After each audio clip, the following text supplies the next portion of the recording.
long métrage avec une particularité que je trouve intéressante à signaler, avec un... Il y a des interviews, etc.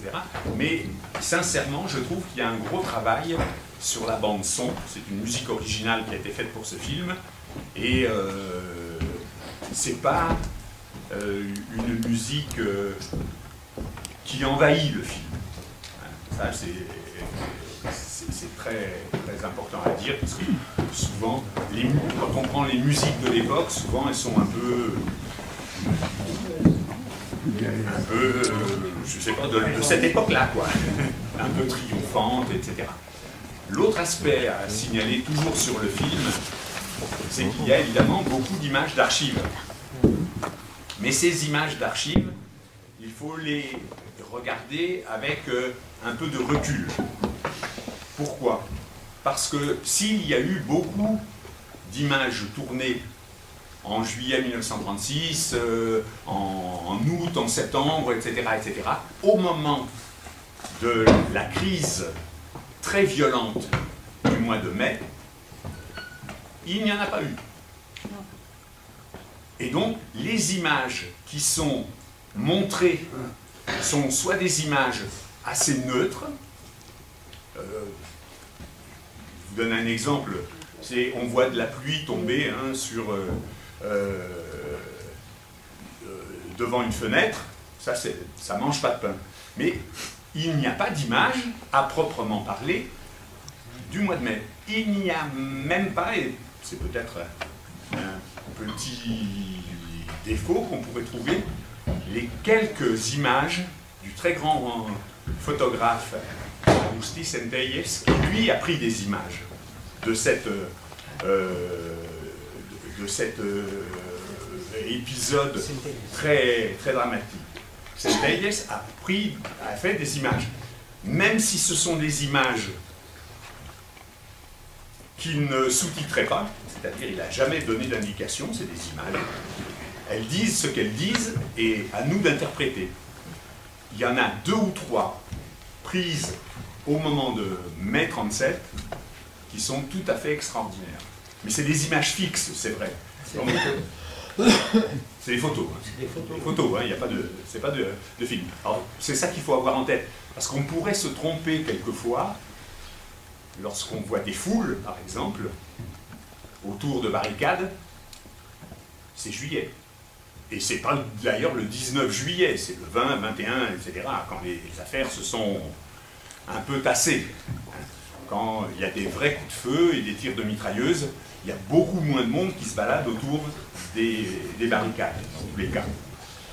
Et en revanche, au moment de mai 37, eh bien, on peut être à peu près certain, parce qu'il y a aussi quelques photographies, et puis surtout il y a des témoignages, il n'y avait pas la foule qui se baladait autour des barricades. Il y avait des gens derrière les barricades, et les gens se tiraient dessus, effectivement, mais la foule, elle n'était pas là. Voilà. Bon, donc là, c'est toute la présentation, et là, on va rentrer un peu dans l'explication. On a vécu, ma génération, au point de vue cinématographique, on a vécu sous l'influence de Mourir à Madrid. Beaucoup d'entre nous ont vu que Mourir à Madrid, évidemment, c'était très antifranquiste, mais c'était aussi très stalinien, entre guillemets. Bon, et cela a duré jusqu'à ce que Land and Freedom soit projeté, ça fait quelques années. Et on pourrait dire que ce film vient préciser vraiment ce qu'a été l'affrontement entre 2 camps complètement irréconciliables pendant la guerre d'Espagne. Ces 2 camps, ça a été les révolutionnaires, qui ont été constitués par les anarcho-syndicalistes et les gens du POUM, et puis les institutionnels qui étaient, là c'est centré sur Barcelone, les Catalans, le PSUC, donc qui était le Parti socialiste catalan, et donc ça raconte, c'est la cristallisation de l'affrontement qui s'est dessiné assez vite, contrairement à ce qu'on a pu penser. Cet affrontement, et puis ça s'est cristallisé en mai 37 de manière, et là c'est ça explique cette cristallisation de cet affrontement. Mais c'était deux camps qui n'avaient pas les mêmes objectifs, pas du tout. Alors d'un côté, il y avait les révolutionnaires, l'autre c'était un peu hétéroclite, c'était un peu contre nature, c'est-à-dire qu'il y avait les catalanistes, il y avait les institutions républicaines, donc c'était un peu contre nature, mais c'était une alliance qui s'est faite contre la révolution. Et là, ça a été fait par des gens un peu spécialistes de ça. Alors, notamment, on verra dans le film quelqu'un qui s'appelle Agustín Guillamón, qui est un historien catalan, qui s'est vraiment préoccupé depuis peut-être maintenant une dizaine d'années sur ces aspects-là. Donc il les a fouillés, etc. Et c'était connu de certains historiens, mais comme ça, porté au cinéma, à ma connaissance, ça n'avait jamais été fait. Qu'est-ce qu'on peut dire encore? Oui, une petite précision. Tu as dit le Parti socialiste, mais tu as oublié de dire qu'il était unifié de Catalogne, ce qui voulait dire que c'était un parti stalinien, communiste. Qui a intégré Parce que quand on est unifié comme ça, c'est souvent les communistes qui ont une façade. Et là, c'était le cas. Il faut dire que ce Parti socialiste unifié de Catalogne est le seul parti non national qui a été admis dans l'international communiste. Et il a été créé le 23 juillet 1936, c'est-à-dire 4 jours après le début des insurrections. Donc on pourrait dire que c'est un peu opportuniste, mais enfin c'est comme ça. Parce que les événements de mai qui se sont cristallisés en mai ont commencé à Puigcerdà en avril, fin avril. Ça a commencé à Puigcerdà où il y a eu des morts quand même. C'est-à-dire que le détonateur a été un peu là. Les prémices, pas le détonateur, mais les prémices ont été déjà. Et puis celles-là, ils viennent de sortir un bouquin que je ne l'ai pas lu, mais donc j'ai vu passer les. Et donc Guillamón démontre un peu toute cette période-là, les tenants, les aboutissants. Et surtout la version officielle. La version officielle qui consistait à dire que ça avait été un affrontement entre anarchistes et communistes, et que les anarchistes étaient coupables de toutes les atrocités, mais ça on aura l'occasion d'y revenir. Et le titre du bouquin de Guillamón et Gascon, c'est nationaliste contre anarchiste, parce qu'il apparaît bien que c'est Esquerra Republicana, donc les catalanistes, qui portent une énorme responsabilité dans les événements de Puigcerdà. C'est un bouquin extrêmement documenté. Hein, ça fait un mois. Est-ce que les catalanistes de maintenant ont l'héritage de ces catalanistes-là? De ce catalanisme? En partie, oui. C'est le même. Oui, mais enfin, quand on dit catalanisme, on va rentrer. Non, parce que. Puisque le film n'est pas là, je me permets. Oui, non, mais c'est bien. Le catalanisme, Parce que je sais pas. ou le nationalisme catalan, à partir du moment où on dit que la Catalogne est une nation, ben, c'est une nation dont les opinions politiques vont de l'extrême gauche à l'extrême droite. Et donc, il y a dans le catalanisme une extrême gauche et une extrême droite. Donc ça ne veut pas dire grand-chose.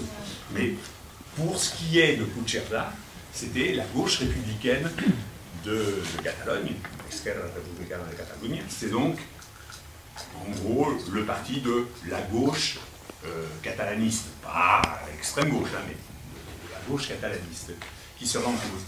Lequel parti contenait quand même un courant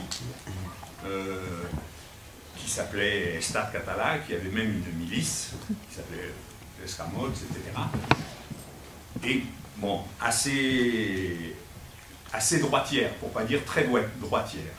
Le leader de ce courant s'appelait à l'époque, en 1936, Dencas, et quand la Révolution triomphe à Barcelone, il a fui. Et il est allé se réfugier chez Mussolini en Italie. C'est dire le genre de catalanisme que c'était. C'est un type particulier, et il a craint. Et s'il est parti, c'est qu'il a craint pour sa vie. Hein. Et probablement à juste titre. Justement, à Puigcerdà, les historiens ont monté beaucoup en épingle et on en a fait une personne. Je connais assez bien la région, je connais bien la problématique de la région de l'époque un peu. Et il y a Antonio Martin, quelqu'un qui s'appelait Antonio Martin, qui était le secrétaire de la fête parce qu'il devait parler un peu mieux que tout le monde et tout ça. Et donc la droite en a fait le sanguinaire de Puigcerdà, etc. Alors que c'était, on connaît bien les gens de Puigcerdà, c'était quelqu'un, un brave gars, qui parlait bien, tout ça. Alors on l'appelait Cojo de Malaga, parce qu'il venait de Malaga et il était boiteux un peu. Et il a été faire un meeting le 27 avril, je crois, à Bellver de Cerdagne, qui est au-dessus de Puigcerdà. Et là, eh bien, ils l'ont abattu, hein. Il a été abattu, il a eu un truc, il a été abattu. Et alors, historiquement, on a toujours essayé de faire porter le chapeau, qui méritait de l'être certainement, aux communistes. Mais là, dans le bouquin manifestement de Guillamon. Et là, il met le rôle de l'Esquerra catalana. Et bien, là, c'est eux qui ont un peu. Francis, il y a un bouquin qui était déjà sorti là-dessus. Et donc, mais alors on en a fait, c'est marrant comment l'histoire se monte, parce que c'est Antonio Martin qui est présenté, bon, c'était quelqu'un d'assez comme ça, comme tout le monde. Il y avait des gens à Puigcerdà qui avaient des rôles beaucoup plus importants, mais que l'histoire n'a pas retenu, parce qu'ils ne parlaient pas dans les meetings, ils n'écrivaient pas des circulaires, et bon, c'est tout. C'est assez étonnant, quand on connaît un peu la situation, de voir après comment l'histoire s'en approprie, quoi. C'est assez étonnant. Oui, enfin bon, je me présente Payares, bon, je fais partie de la rédaction de Toulouse, là, les cahiers du CTDE. Oui, sur cette histoire-là d'une peur, je pense qu'on a présenté ça un peu d'une façon presque policière, hein, c'est-à-dire qu'il y a eu un complot, enfin en particulier le PC a utilisé pas mal cette histoire de complot, de putsch qui aurait été fait en réalité. C'était un peu le hasard et la nécessité. Si ça ne cassait pas, si ça n'explosait pas le 3 mai, ça aurait pu exploser le 6 mai ou le 1er mai. C'est-à-dire que c'était dans l'itinéraire, justement, de la destruction de la Révolution, et qui a fait que l'occasion a fait le larron, et puis qu'on a abouti. Alors, moi j'avais eu un livre qui est un livre d'un gars qui était réfugié en France, hein, qui était d'Esquerra Republicana de Catalunya, hein, qui est de Francesc et qui assume lui directement la responsabilité d'avoir envoyé un peloton de Mossos d'Esquadra, c'est lui qui a été responsable, à Ribera de Cerdagne. Il explique clairement sur cette histoire de... Alors lui il arrive le 28, c'est-à-dire après que l'on ait tué le fameux Antonio Martin, dit le boiteux, bon ça fait de classe, ça fait un pirate, il ne fait plus qu'un œil et un perroquet, quoi, hein. Enfin, il explique directement, il dit « Je suis surpris parce qu'il a été tué par un type qui devait avoir certainement mucha punteria, hein, et qui est visiblement un tireur d'élite, qui est échappé. » Ensuite, le 28, avec ses 30 Mossos d'Esquadra, il occupe Ribera de Cerdagne et il occupe Puigcerdà. Il le dit carrément, il le dit ouvertement. Il dit, bon, j'ai fait le boulot, on m'avait chargé de liquider los incontrolados, parce qu'on ne parle jamais, évidemment, de la CNT, c'est toujours los incontrolés. Hein. Bon, parce qu'ils sont au gouvernement, évidemment, donc on ne peut pas parler de la CNT et de la FAI. Et donc je me charge d'assumer l'ordre à l'Érida et à la frontière. Après, Viadir a fait le boulot, hein, il a servi de serpent entre guillemets, et bien à partir de là, le psouk s'en débarrasse et l'envoie à l'arrière. Voilà. Mais c'est assez intéressant parce qu'il explique justement le 19, lui il était là le 18 et le 19 juillet. C'est le 18 juillet à Barcelone, se tient le congrès de l'Esquadra Republicana. Et le 18 juillet, Companys prend la parole pour dire l'armée s'est soulevée, ça va être très grave, le congrès se dissout, et on l'envoie justement, et il explique que le 19 juillet, il n'a pas vu que les masses ouvrières se sont emparées des armes et ont écrasé. Il n'a vu que 2 civils qui ont pris les armes. Par contre, il souligne beaucoup, et il souligne extrêmement, que ce qui était important et qui a écrasé, d'après lui, le coup d'État, enfin, la tentative des fascistes, c'est les gardes d'assaut et c'est surtout la garde civile qu'il admire.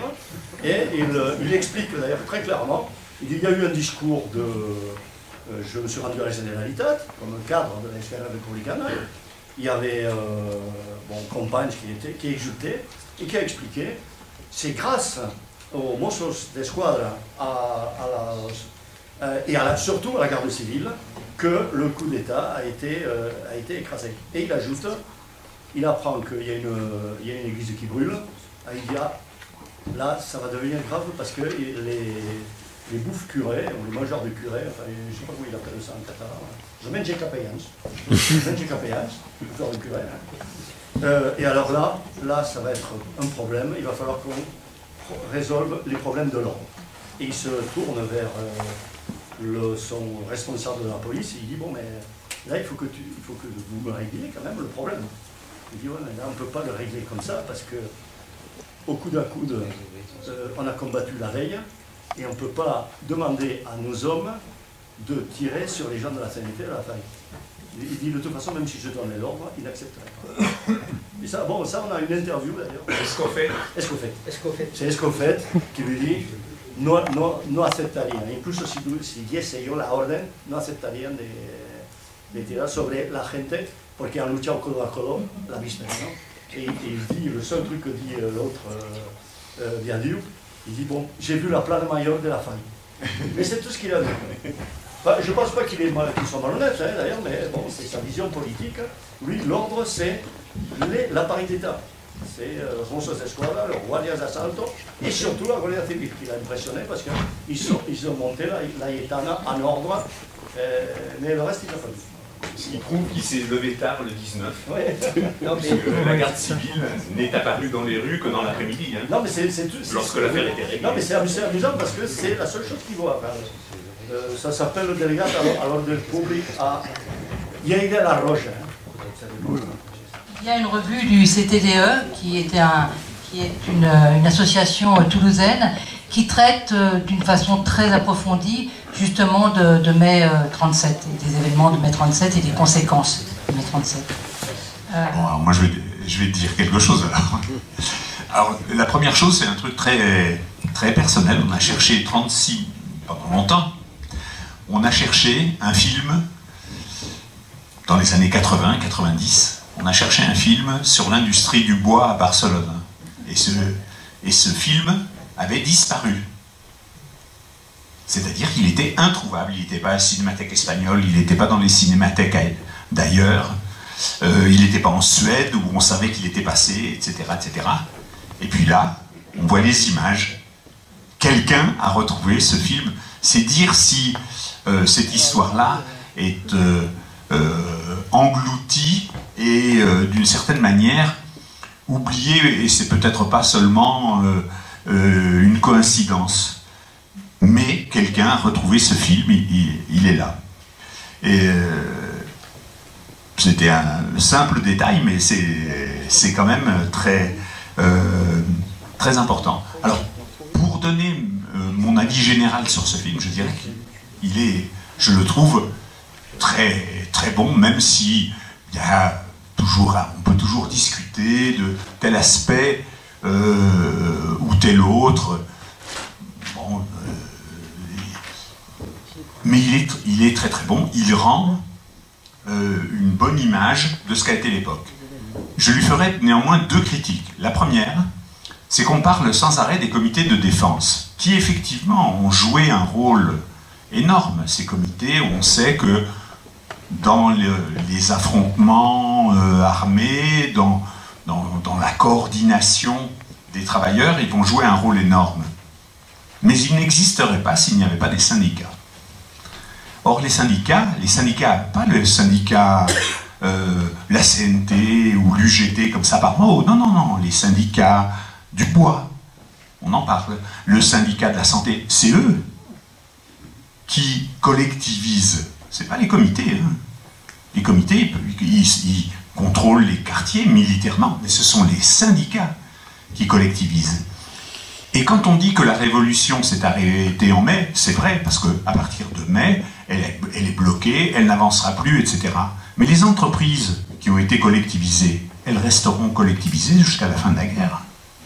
C'est-à-dire que il y a cet aspect qui est, il me semble, un peu occulté, un peu dilué dans le film. Il faut dire qu'il est très dense et très concentré, il dit des choses tellement importantes qu'on ne peut pas parler de tout. Il y a également un deuxième aspect qui me semble, et là c'est un peu paradoxal, parce qu'il y a pas mal de marxistes là qui s'expriment, c'est que, anti-staliniens, hein, mais ils ont une vision marxiste, et le problème de classe n'est pas posé. Parce qu'il y a un vrai problème de classe derrière tout ça. Et le problème de classe est le suivant. En février 1936, il y a eu des élections au Front Populaire. Et le Front Populaire, avec des partis mais très, très, très modérés, l'extrême gauche le grand parti d'extrême gauche de ce Front Populaire, c'était le Parti Socialiste, qui n'a même pas participé au gouvernement de Front Populaire, dans un premier temps. Et pourtant, ce Front Populaire n'a gagné que de très peu les élections. Ça voulait dire qu'il y avait en Espagne beaucoup de gens de droite. À Barcelone, il y avait beaucoup de gens de droite. En Catalogne, il y avait beaucoup de gens de droite. Et quand la révolution se produit et qu'on passe à la guerre civile, dans quel parti peuvent-ils se retrouver, ces gens-là? Leur parti naturel, les partis de droite, ben, ils n'existent plus en zone républicaine. De même qu'il n'existe plus de parti de gauche dans la zone franquiste. Où vont-ils? Où vont la classe moyenne, qui n'a rien à voir avec la classe moyenne d'aujourd'hui? Où vont les propriétaires d'usines, d'ateliers, etc. En qui se reconnaissent-ils? Eh bien, ils vont se reconnaître dans le Parti Socialiste Unifié de Catalogne, qui va faire leur politique. Une politique de respect de la propriété privée, de respect des cultes. Le Parti communiste va défendre les propriétaires et les curés. Et oui, alors c'est simplement, et c'est un parti qui se crée à partir de rien. On a dit qu'il a été créé le 23 juillet 1936.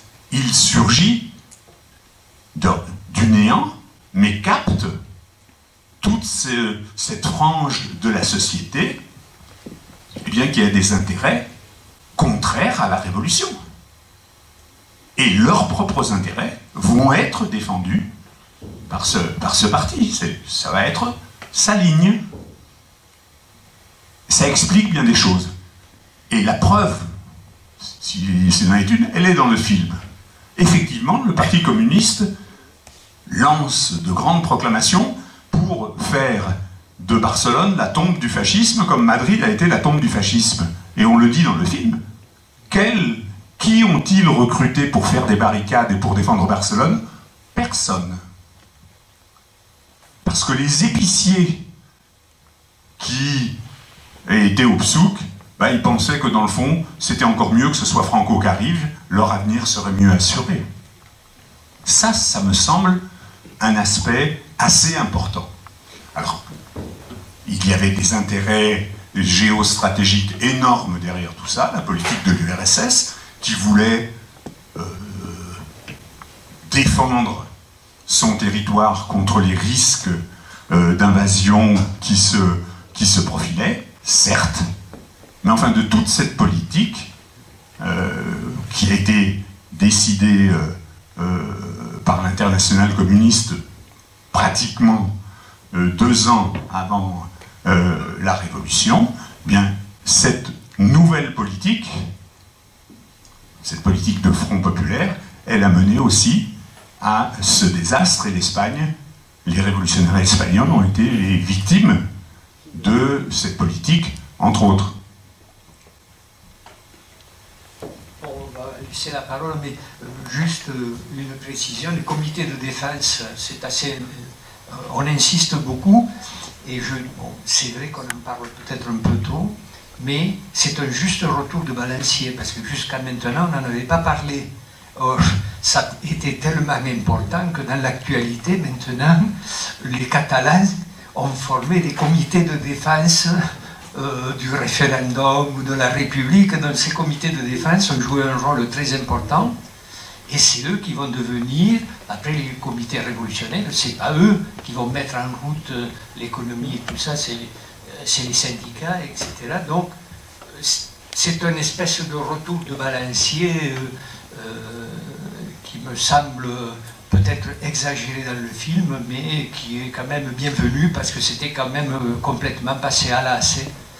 Parce que c'est eux qui, quand même, le 19 juillet, à Barcelone, c'est eux qui vont fournir les combattants pour s'opposer aux franquistes. Donc voilà. Je vais me faire un petit peu l'avocat du diable. Ce film est passionnant. Super. Oui. Est-ce qu'il ne montre pas en même temps que ce qui s'est passé en mai était inéluctable? Inéluctable. Pourquoi? Parce que comme vous l'avez dit au début avant le film, il y avait deux partis. Les révolutionnaires et ceux qui voulaient maintenir l'ordre républicain. Bon. Chacun avait un objectif différent. Mais c'est oublier quand même l'objectif commun. L'objectif commun, c'était de lutter contre les franquistes, c'est-à-dire de gagner la guerre. Or, comment pouvait-on gagner la guerre en faisant la révolution? C'est ça la question. Super. La réciproque étant vraie, comment a-t-on gagné? Pourquoi n'a-t-on pas gagné la guerre quand la révolution a été vaincue?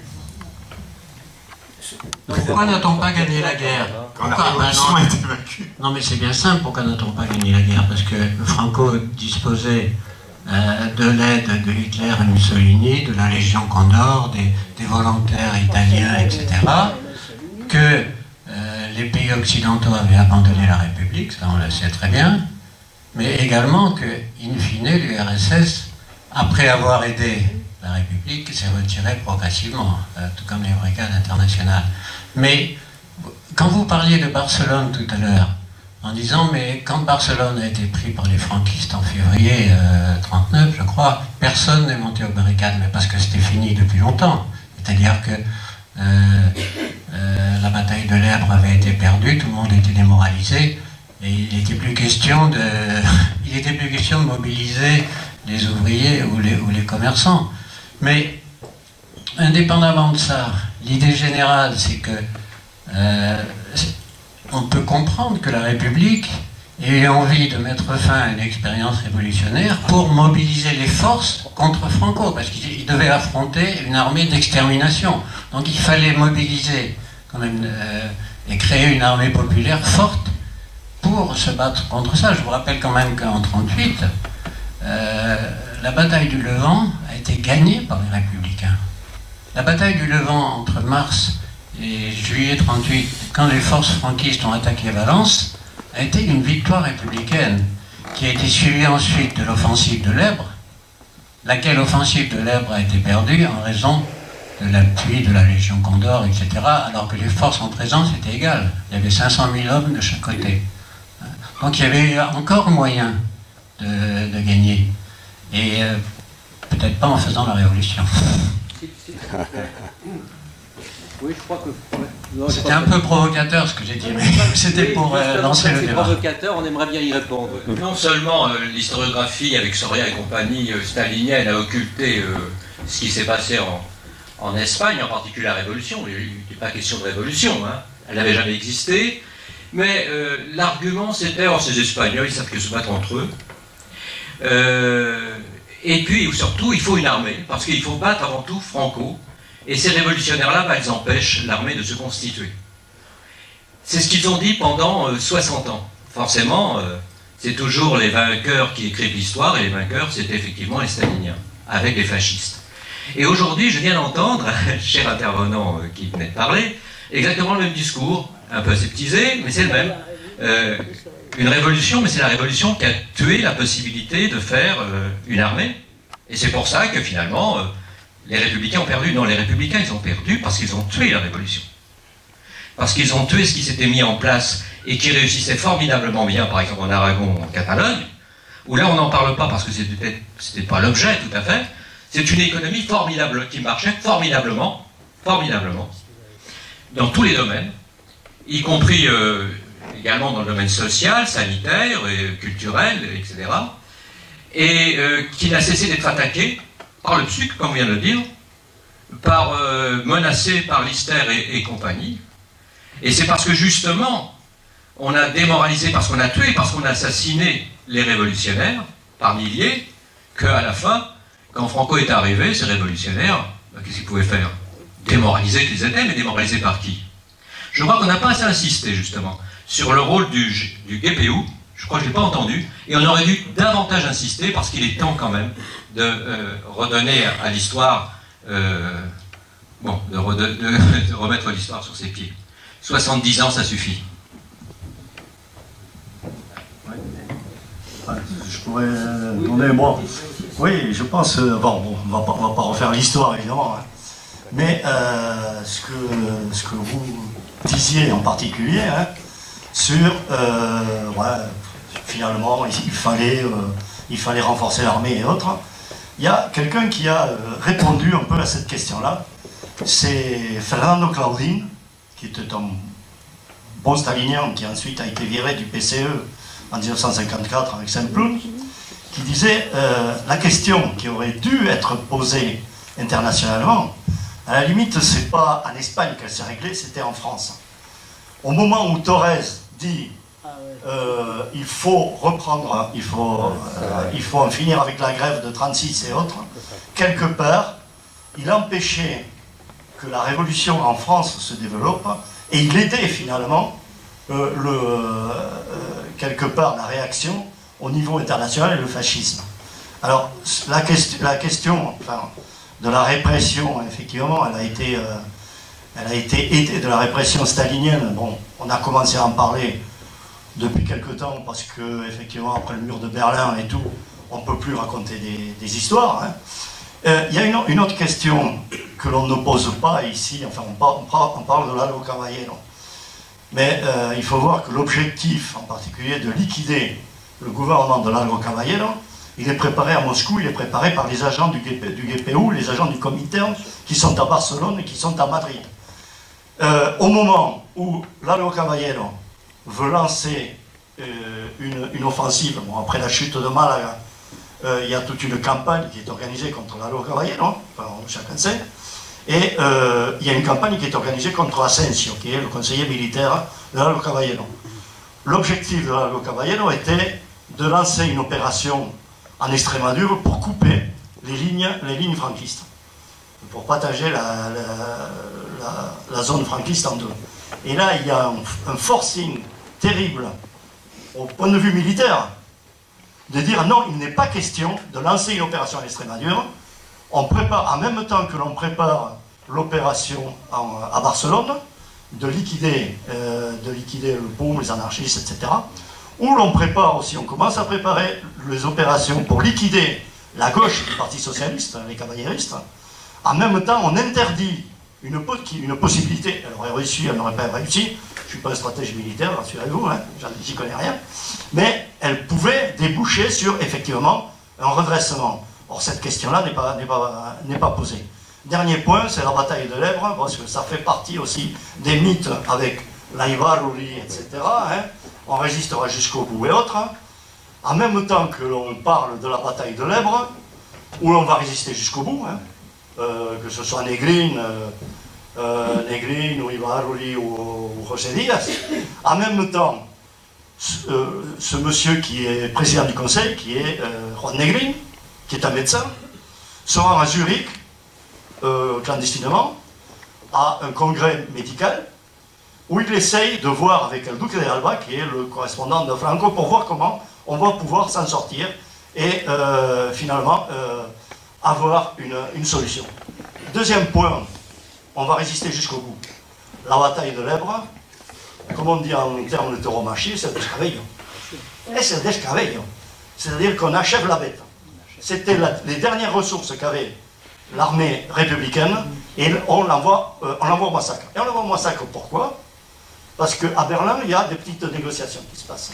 Des petites négociations qui sont menées par un Géorgien, un ami de Joseph, hein, qui s'appelle David Kandelaki, qui est le commissaire économique et qui discute déjà avec les autorités hitlériennes pour voir comment on va préparer la suite.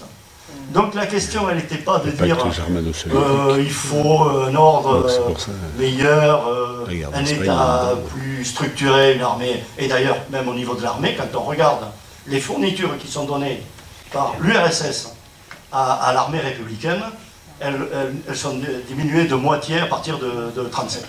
Donc l'histoire, c'est vrai que bon, c'est la question que l'on a posée constamment, hein, est-ce que c'était plus efficace ou pas? En tout cas au niveau efficacité, ce que l'on voit, c'est que l'on envoie, comme disaient les gens qui ont fait la guerre civile, cafetera russa, c'est-à-dire du matériel qui est déjà obsolète et du matériel qui est au niveau économique, et la moitié moins, et 50% de moins de ce qu'il était. Voilà. Je ne sais pas si je retombe un peu.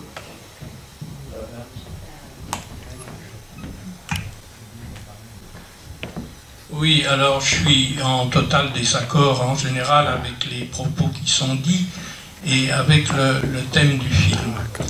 Bon, je pense que la guerre d'Espagne, c'est une guerre qui a marqué beaucoup les générations de l'époque, et c'est une guerre de la démocratie comprise au sens large, c'est-à-dire aussi bien des républicains sincères que des progressistes ou que des anarchistes ou que des trotskistes ou que des communistes, et la guerre de la démocratie contre le fascisme.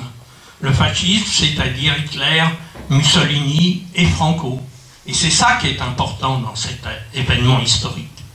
Il y a eu dans cette guerre 1 million de morts. Et sur ce million de morts, il y en a 500 000, c'est Franco qui les a tués.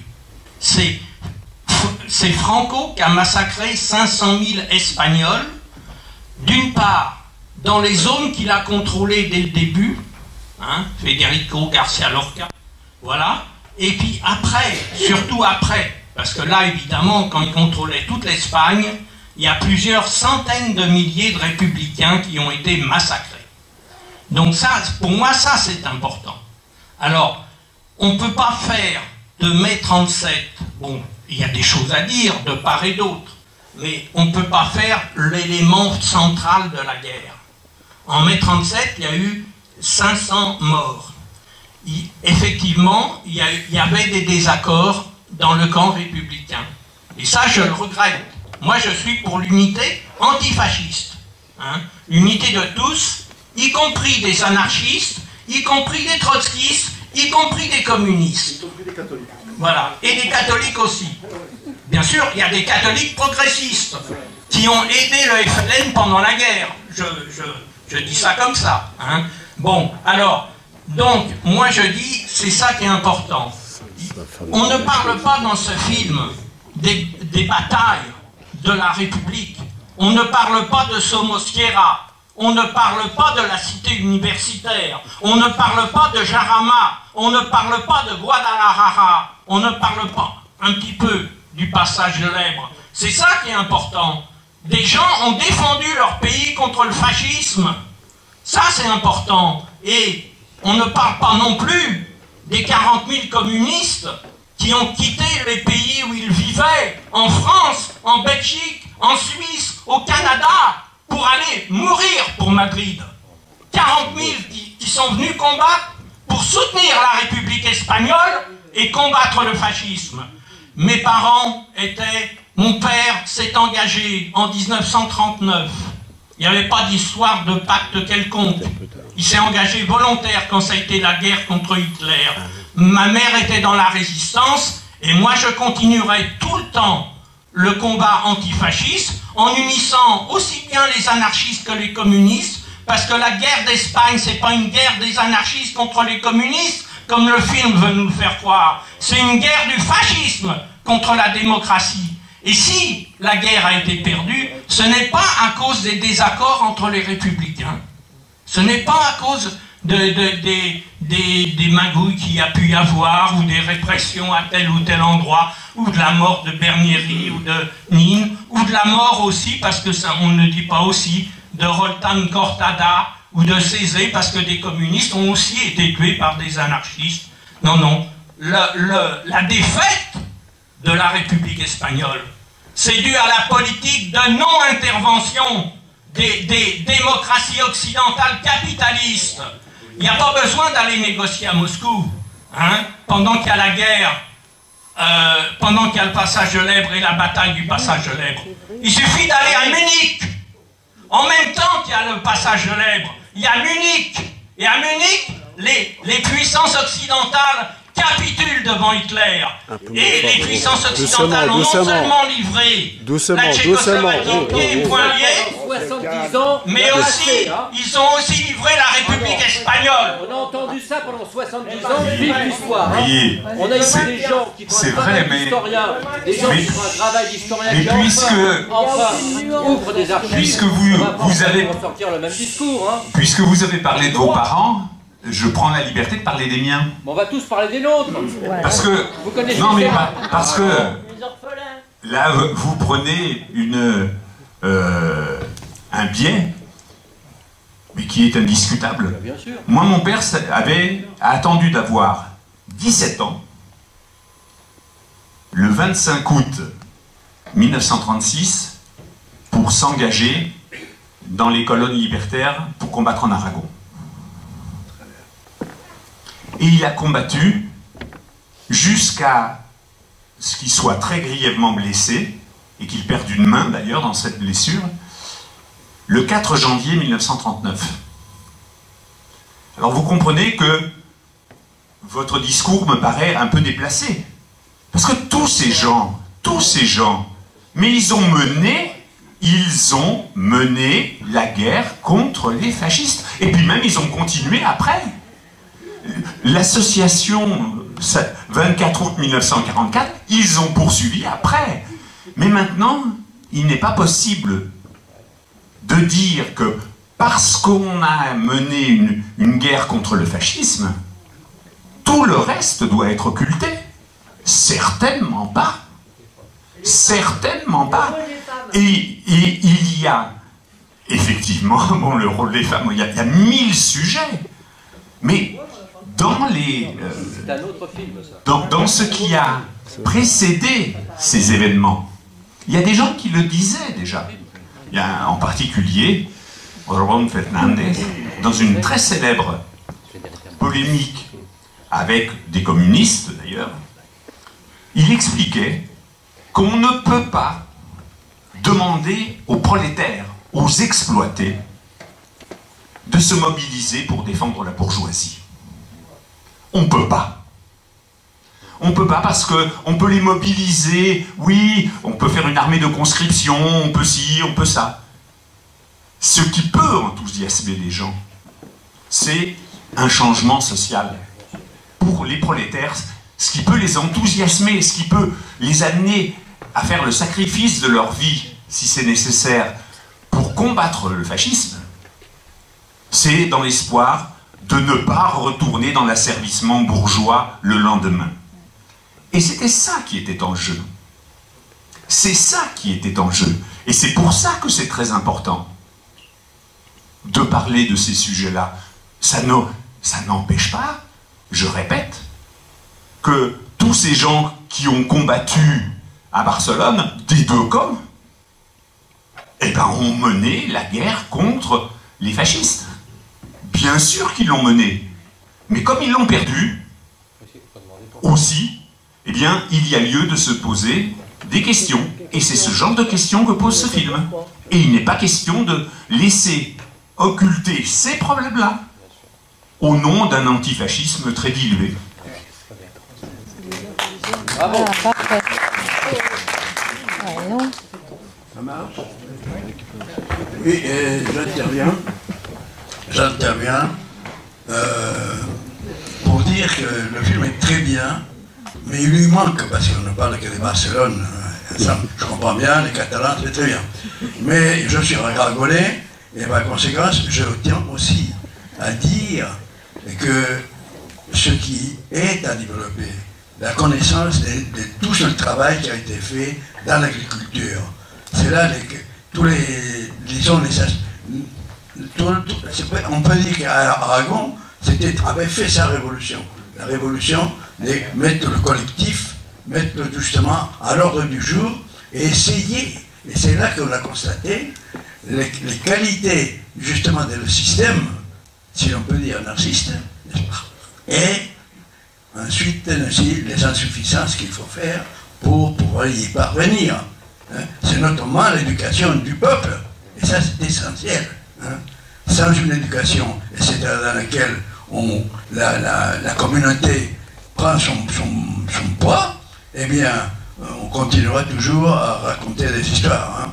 Parce que si on veut avancer dans le mouvement anarchiste, hein, c'est justement, il a des moyens pour pouvoir se prononcer, et il a des moyens, je veux dire, des concrets qui ont été créés en un espace d'un an, une seule année, et je pense que malheureusement n'a pas été bien exprimé ici. Et je suis très content et je vous félicite parce que c'est très bien.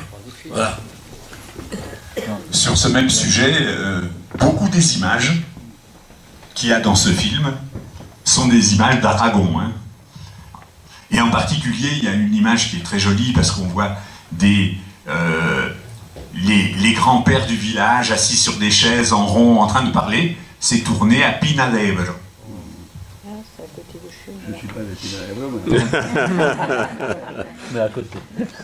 Bonsoir. Alors, moi je suis de la 3e génération, puisque c'était mon grand-père qui a combattu à Barcelone côté anarchiste.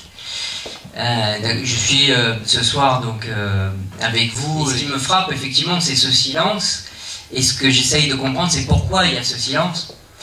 Et ce qu'on voit là, on voit l'origine en fait de ce silence, c'est que finalement on a donc à partir de mai 37 éteint un peu l'idéal des prolétaires, l'idéal des combattants, et ça va se continuer avec la retirada en France. Finalement, ça dépasse l'Espagne et les Espagnols n'étaient pas peut-être conscient de ça au départ, mais c'est une guerre qui dépasse l'Espagne. On dit une guerre civile, mais c'est le prélude à la guerre mondiale, où on a clairement décidé en Europe qu'on préférait à cette époque-là le nazisme aux rouges, quoi, hein, donc aux anarchistes, et donc il était hors de question de faire la révolution. Donc c'était ce qu'on montre là, inéluctable de voir effectivement tout cet idéal prolétaire qui commence à s'éteindre et qui ensuite va pendant des années, même après cette guerre, même après en France, qui explique en fait le silence, c'est qu'on a bafoué, on a bâillonné, on voulait pas de rouge en Europe, voilà. Et je pense qu'on n'en veut toujours pas, hein, de révolutionnaire. Voilà. Oui, l'histoire de la non-intervention, bon, je vais revenir sur 2-3 points. Hein, l'histoire de la non-intervention.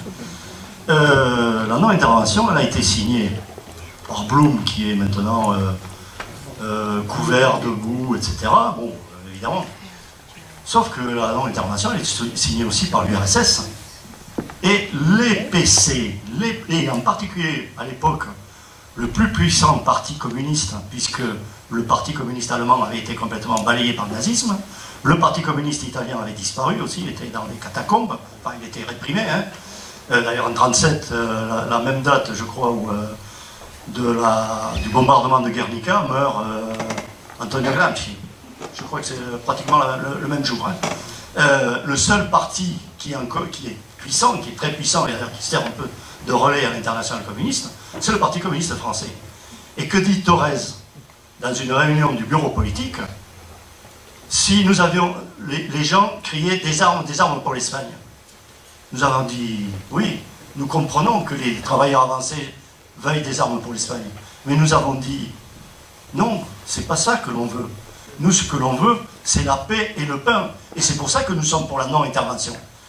Je n'invente pas les mots, là.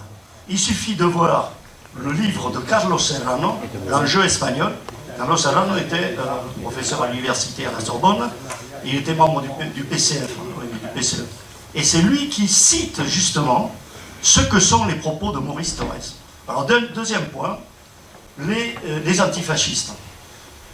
J'ai bien connu à Toulouse quelqu'un qui avait combattu en Aragon et qui a été blessé et qui est tombé à un moment dans l'unité de Pozas qui commandait l'armée de l'Est, qui était clandestinement au PCE, mais qui ne le disait pas. Et c'est en août 1937, une machination est montée contre un antifasciste qui s'appelait Marcial Mena, qui n'est pas aussi connu que Andrés Nin, qui était le responsable du POUM. On va le faire en sorte de dire il a eu une réunion politique, donc ça veut dire que c'est un traître, on le juge et on l'exécute. Et qu'est-ce que l'on trouve? C'est que le PSUC, à l'époque, essaye de mettre en place un peloton d'exécution, et en particulier de mouiller les bringas à ses adversaires, c'est-à-dire les officiers de la CNT, les officiers de l'UGT, pour qu'ils dirigent le peloton d'exécution. Il y a une réunion secrète qui se tient, dans laquelle apparaît un officier, visiblement qui était du PSUC, qui se rend compte que les officiers de la CNT et de l'UGT ne veulent pas exécuter Marcial Mena, et finalement ils désigneront comme officier un officier du PSUC qui s'appelait Sansanin, lequel arrive ensuite le lendemain de l'exécution en disant ah ben, j'avais de la cervelle jusqu'ici, et les autres ne veulent plus en entendre parler. Et à partir de là, Sansanin, qui est complètement à l'écart, va demander sa mutation, enfin, son départ vers le front et vers Madrid, et il sera tué à Madrid.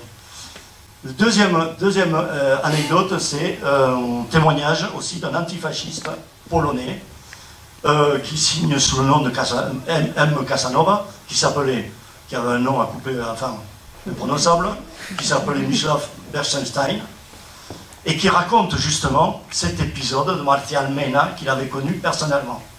Ce malheureux, alors, vous pouvez avoir ça a été republié en facsimilé par les Cahiers du Crabe, l'Espagne livrée, sous le nom de M. Casanova. Ça a été écrit en 1939, hein, et où il explique justement comment on assassine les antifascistes. Et donc c'est toute la question, justement. Et bon, ce malheureux Bersenstein qui avait comme pseudo Casanova et également Berten va entrer dans la résistance contre les nazis, pas contre les Allemands, contre les nazis, et il finira à Auschwitz, très jeune. Bon, voilà. Maintenant, c'est pas parce que l'on crie que l'on a raison. Hein. Deux précisions comme ça, un peu bibliographiques, celle qui parle très bien de cet affrontement à la campagne entre les petits propriétaires couverts par le PSUC et les libertaires. C'est Lydie Salver dans Pas pleurer, parce qu'à la Fantareia, justement, c'est expliqué, et bon, ça a quand même déchiré, parce que pendant longtemps, on a vécu sous le regard de mourir à Madrid, mais c'est foutu, ça c'est complètement foutu. Je voudrais quand même revenir sur ce que vous avez dit, parce que vous réécrivez l'histoire quand même. La non-intervention, oui, ce sont les pays occidentaux. Qu'est-ce qui réécrit l'histoire ? En disant que la non-intervention, c'était aussi l'URSS. Oui, au début, certes, à la demande du Quai d'Orsay, parce que c'est la France qui a organisé ce processus d'intervention. Mais n'oublions pas quand même que l'URSS a ensuite rompu le pacte de non-intervention et est intervenu. On parle beaucoup de la révolution en Catalogne, mais qu'est-ce qui se passait en novembre 1936? En novembre 1936, la guerre civile était pratiquement terminée. Franco était au port de Madrid. Et Madrid a été sauvé par quoi? Par les tanks et les avions soviétiques et par les brigades internationales, par les communistes français. Il ne faut pas l'oublier. La 11e brigade internationale à la cité universitaire était essentiellement composée de communistes français. Pour faire de l'histoire complète, il ne faut pas oublier non plus que la colonne Durruti a été déplacée à Madrid et que Durruti est mort à la cité universitaire. Mais je suis bien d'accord. Ça prouve que plutôt que de faire la révolution, il était urgent d'aller se battre. Et ce qu'a fait la colonne Durruti. On est tout à fait d'accord. Ils l'ont fait tout de suite d'aller se battre. C'est pas l'armée. Elle était où l'armée? L'armée de la République. Le 18 juillet 36, elle était où? Qu'est-ce qu'elle a foutu? Rien. C'est quand même les comités de défense qui se sont transformés en colonnes de miliciens qui ont stoppé l'avancée franquiste. C'est pas l'armée républicaine. Il faut arrêter de dire des conneries comme ça. Les brigades internationales ont fait un courage extraordinaire, elles ont en partie sauvé Madrid, mais elles ont été complètement mises sous tutelle par Moscou. Marty, le boucher d'Albacete, on sait très bien comment il a repris en main les brigades et comment on les a fait partir lorsque finalement on n'a plus besoin d'elles. Il y a beaucoup de témoignages. Maintenant, on est dans une logique. Il est impossible, enfin, il me semble impossible aujourd'hui de dire que c'est les uns ou les autres. Tout le monde a perdu. Tout le monde a perdu et tout le monde a combattu et tout le monde a eu des morts. Et tout le monde a fait des sacrifices. C'est pas de ça qu'on parle, on parle d'autre chose.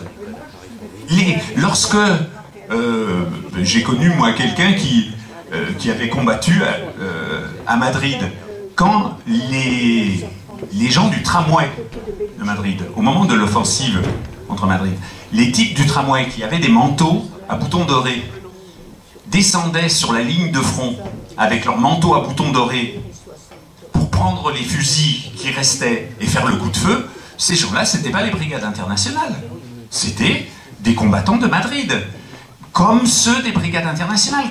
Mais vouloir raconter l'histoire en privilégiant dans ce combat-là les uns ou les autres, ça me paraît incroyable, quoi. Tout le monde a combattu. Il y a eu 1 million de morts, c'est peut-être beaucoup, hein. Il y a peut-être eu moins que ça, qu'1 million de morts. 500 000 pendant la guerre et 500 000... Oui, non, bah après, il n'y a pas eu 500 000 morts. Enfin bon, peu importe. Non, il ne faut pas exagérer. Non, il faut pas dire des choses comme ça. Il y a eu beaucoup trop de morts, des massacres, etc. Mais, bien sûr, le problème, c'est que dire que les uns ont été plus antifascistes que les autres, ça c'est ridicule, ils étaient tous antifascistes. Voilà. Mais le problème, c'est qu'il n'empêche que sur un autre plan, eh bien, il y a eu des conflits. Et ce n'est pas vain de le dire et de le répéter. Entre parenthèses, d'ailleurs, l'arrivée des internationaux en Espagne, je dis bien les internationaux et pas les brigades internationales. Les brigades internationales montent au front pour la première fois en novembre. Dès le mois de juillet, il y a des internationaux en Espagne. Il y a des gens qui viennent de France, de partout. Donc, de partout, il y a des gens qui viennent. Mais ils ne créent pas les brigades internationales. Mais c'est les internationaux, ils sont déjà là.